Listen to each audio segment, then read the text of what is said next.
Ladies and gentlemen, General MacArthur.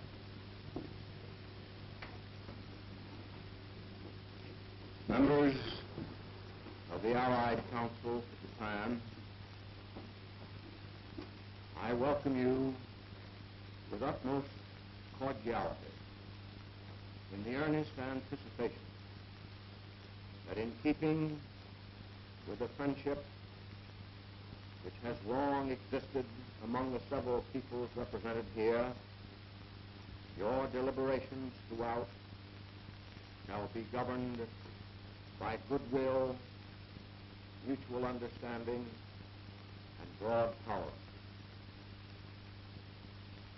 As the functions of the Council will be advisory and consultative, it will not divide the heavy administrative responsibility of the Supreme Commander as the sole executive authority for the Allied powers of Japan, but it will make available to him the several viewpoints of its members on questions of policy and action.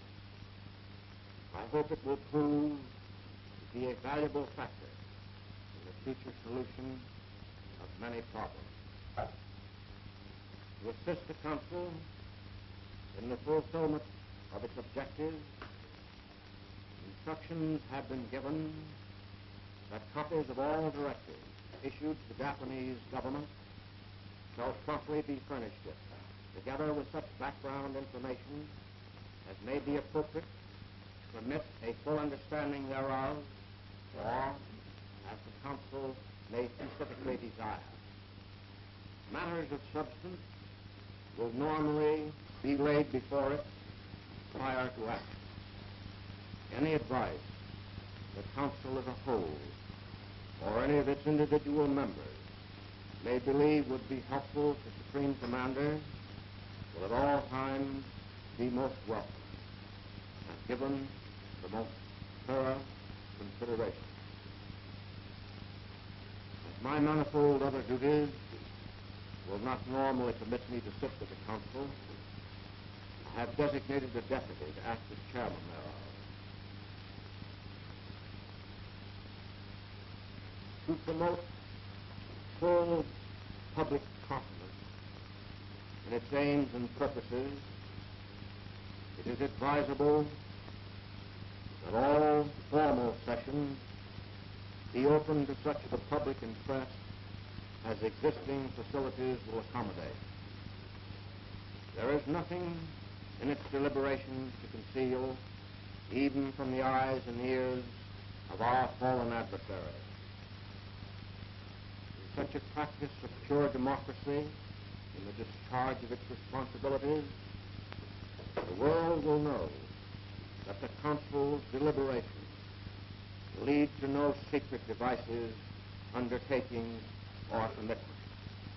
The suspicion, the distrust, and the hatred so often engendered by the veil of secrecy will thus be avoided.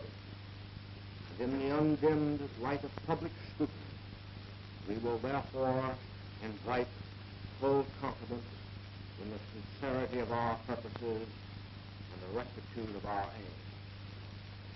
As Supreme Commander, I can assure you that I entertain no fear that such an opportunity for public discussion will have the slightest adverse effect upon the discharge of my executive responsibilities. The purposes of the occupation are now well advanced. Japanese forces on the home islands have been disarmed, demobilized, and returned to their homes. And in other respects, the Japanese war machine has been neutralized.